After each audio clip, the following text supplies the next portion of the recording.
Aí pessoal, uma popzinha aí, ó. Chegou aí pra gente fazer uma revisãozinha aí básica. Devido que o cliente comprou essa moto, rodou um pouquinho com ela aí, guardou muito tempo aí guardada. A quilometragem dela aí, ó, 421 só rodado. A gente vai dar uma verificada nela aí. Já troquei o óleo, coloquei um óleo novo. Esvaziei o tanque de gasolina, coloquei uma gasolina nova. E a gente vai dar uma verificada nela aí, mas acredito que não tem muita coisa para fazer nela não. Apertar a corrente, lubrificar a corrente. Dar uma verificada aí nessa popzinha aí, zeradinha.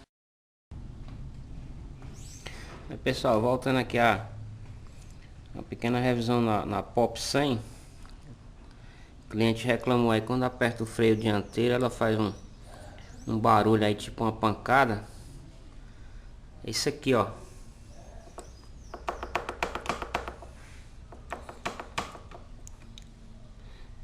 Pra perceber aí, ó. Bem aqui, ó. Essa cunha aqui segura o espelho de freio aqui, ó. Aí não tem o que fazer não, tem que colocar um calçozinho aí pra acabar esse barulho aí. Valeu.